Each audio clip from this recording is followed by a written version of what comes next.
स्वास्थ्य एवं सामाजिक अधिकारी मंत्री सम्मानित श्री कर्नल धनीराम शांडिल जी, हिमाचल सरकार में लोक निर्माण और शहरी मंत्री सम्मानित श्री विक्रमादित्य जी, हिमाचल सरकार में सीपीएस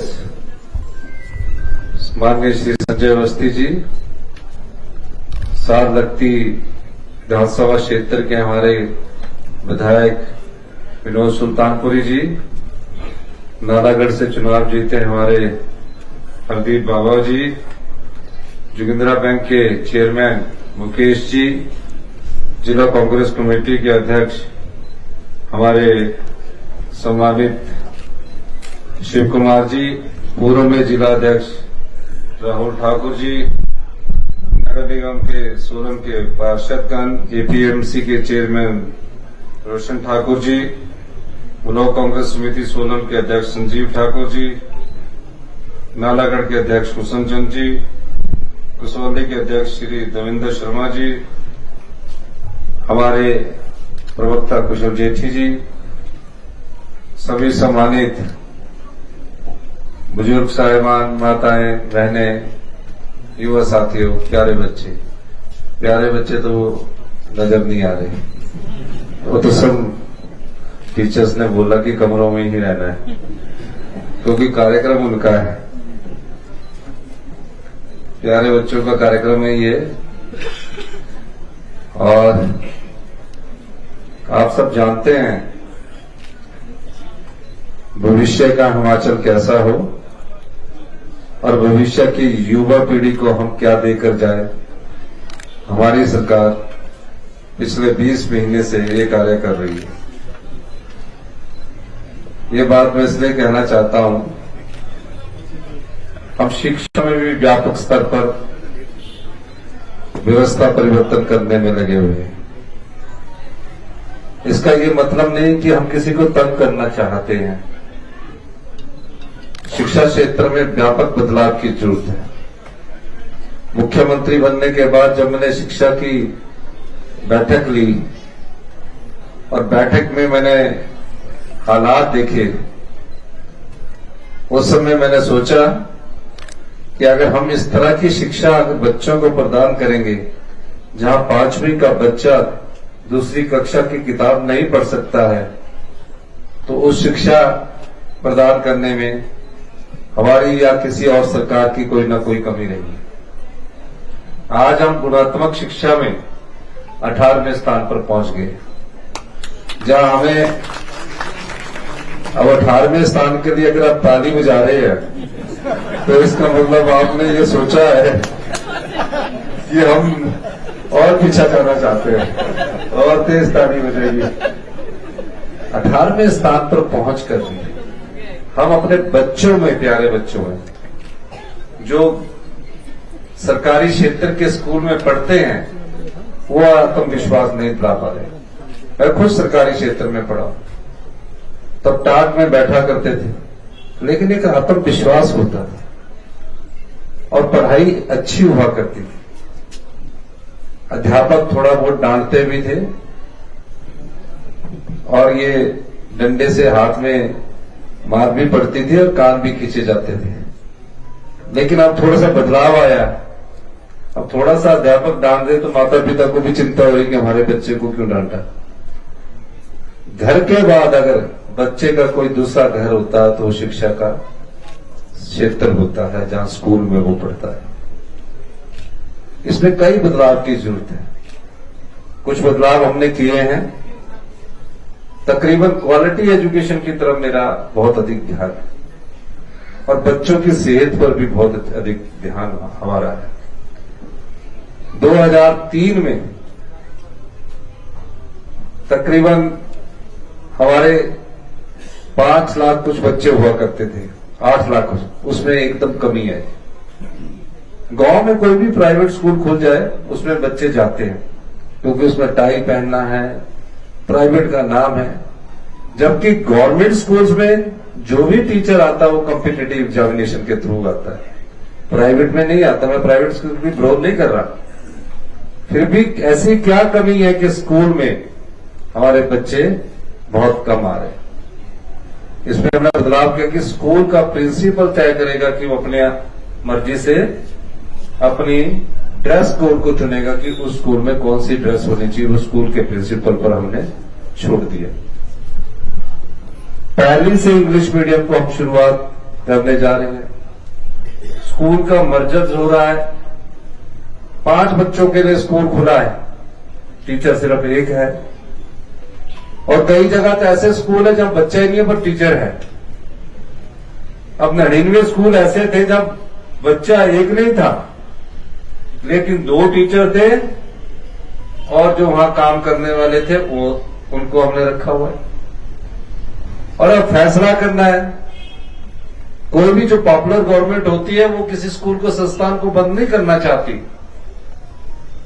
लेकिन क्या हम ऐसे बच्चे जो भविष्य की चुनौतियों का सामना करने के लिए तैयार रखना है, उन बच्चों में ऐसी कमी, उनके जीवन में ऐसा अधूरापन लाए ताकि वो आत्मविश्वास की कमी से जूझते रहे। हमने इसमें बदलाव किया और आप देखेंगे कि शिक्षा के क्षेत्र में हमने महत्वपूर्ण बदलाव करके Rajiv Gandhi day boarding school खोलने जा रहे हैं। एक स्कूल जो 50 बीघा में होगा या 30 बीघा में, जैसे जैसे जमीन उपलब्ध होगी, पहले प्राइमरी सेक्शन बनेगा, उसमें दिन का लंच भी हम उनको देंगे। गवर्नमेंट स्कूल होंगे, ग्रामीण क्षेत्र में स्कूल होंगे और वह पढ़ाई के लिए, खेल के लिए, आराम फरमाने के लिए, लाइब्रेरी के लिए सब प्रकार की सुविधाएं हम उपलब्ध करवाने जा रहे हैं। अभी 3 जगह इन स्कूलों का निर्माण शुरू हुआ। 10 साल में शिक्षा का पूरा ढांचा में बदलाव व्यापक आ जाएगा। और जो प्रेजेंट स्कूल है, उन प्रेजेंट स्कूल्स को भी हम Rajiv Gandhi day boarding school के तहत ला रहे हैं। हमने सभी को निर्देश दिए हैं कि सभी प्रकार के शिक्षा के स्तर में जहां बिल्डिंग्स बनानी है, यही बिल्डिंग आपकी 11 साल बाद बनी, कौन बच्चा आएगा? हमने पीडब्ल्यूडी मंत्री से बात कर रहे थे, 2 साल के अंदर हमने जो बिल्डिंग 60% से अधिक काम कर चुके हैं उसको हम 1-2 साल के भीतर पूरा बनाने जा रहे हैं। इसी तरह कॉलेज लेवल के एजुकेशन में भी बदलाव की जरूरत है और भविष्य में machine learning, data storage, data science, artificial intelligence, ये इस दृष्टि से भी बच्चों को शिक्षित करने की बहुत जरूरत है। तो मेरा ये मानना है कि हम जब शिक्षा के क्षेत्र में बदलाव करते हैं तो थोड़ा सा अध्यापक पर को थोड़ा सा नाराजगी होगी, लेकिन वो नाराजगी और उस नाराजगी के अनुरूप अपने आप को आप ढाल लेंगे, क्योंकि जब थोड़ा बहुत परिवर्तन होता है तो थोड़ा कष्ट तो जरूर होता है, लेकिन भविष्य में वो सुखद अनुभव देकर जाता है। अब बच्चों के लिए मैं बच्चों को आश्वासन देना चाहता हूं, +2 के भी बच्चे हैं, 11th के भी बच्चे हैं, कि हम क्वालिटी एजुकेशन में बहुत बड़े पैमाने पर पैसा खर्च करने जा रहे हैं। स्मार्ट क्लासेस बना रहे हैं, डिजिटाइजेशन की तरफ जा रहे हैं और नए और टीचर्स को भी हम एक्सपोजर टूर दे रहे हैं। पहली बार हमने 200 के करीब टीचर्स को एक्सपोजर टूर के लिए बाहर विदेश भेजा। अब मैंने फैसला किया है कि कुछ बच्चों को भी जहां टीचर के साथ एक बार बाहर गवर्नमेंट के स्कूल के बच्चों को भी घूमने का और जानने का मौका मिले। घूमने के साथ नॉलेज मिलती है, बच्चे जब देखते हैं। तो अगले वर्ष हम उस योजना को भी हम शुरू करने जा रहे हैं। बच्चों के खेल में जो स्पोर्ट्स है, जो बच्चे स्पोर्ट्स में भाग लेते हैं, उनको 120 रुपए दिहाड़ी मिलती थी। हमने इस बजट में 400 रुपए दिहाड़ी कर दी है। 250 रुपए उनके खाने पर खर्च होंगे और रिफ्रेशमेंट पर 150 रुपया उनको अपने आप मिलेगा, ताकि जो गवर्नमेंट स्कूल के स्पोर्ट्स के डिस्ट्रिक्ट के टूर्नामेंट है, स्पोर्ट्स के टूर्नामेंट है, इन सबको हम एक दृष्टिकोण से अच्छा हेल्दी खाना उनको स्पोर्ट्स के जब खेलने होते हैं उसमें उपलब्ध करवाया जाए। और कल ही हमने पिछले कल चर्चा की माननीय शिक्षा मंत्री जी से कि अब जो खेल 12 साल के नीचे के बच्चों के हैं वो ना करवाकर 14 साल वालों के डिस्ट्रिक्ट टूर्नामेंट भी होंगे, स्टेट टूर्नामेंट भी होंगे, क्योंकि नेशनल लेवल पर 14 साल से कम के बच्चों को टूर्नामेंट होते हैं, लेकिन 12 साल से कम के बच्चों के, फिर 14 साल के कम के बच्चों के, फिर 18 साल के कम के बच्चों के टूर्नामेंट हो रहे हैं। तो हमने 14 साल और 18 साल के बच्चों के टूर्नामेंट की हमने बात की है। और एक मांग ये लिखी है कॉमर्स की क्लासेस शुरू करने के लिए एसएमसी के जो हमारे अध्यापक है, अगर कॉमर्स में बच्चे पढ़ना चाहेंगे, 15 बच्चे भी होंगे कॉमर्स में, तो आपकी कॉमर्स की क्लासेस शुरू कर दी जाएगी। और कबड्डी की किट के बारे में प्यारे बच्चों ने कहा, कबड्डी की किट जो बच्चे हैं उनको उपलब्ध करवा दी जाएगी। इन्हीं शब्दों के साथ मैं एक बार फिर आपसे इस स्कूल में आने के लिए प्यारे बच्चों का भी धन्यवाद करना चाहता हूं, क्योंकि भविष्य की युवा पीढ़ी को हमने आगे कैसे बढ़ाना है इस दृष्टि से हमारी सरकार काम कर रही है। और खासकर अध्यापक वर्ग से भी अनुरोध करना चाहता हूं कि हाईली पेड सैलरीज हमारे अध्यापक वर्ग की है। सबसे अच्छी सैलरीज किसी को मिलती है हिंदुस्तान में, तो वो हमारे टीचर्स को मिलती है।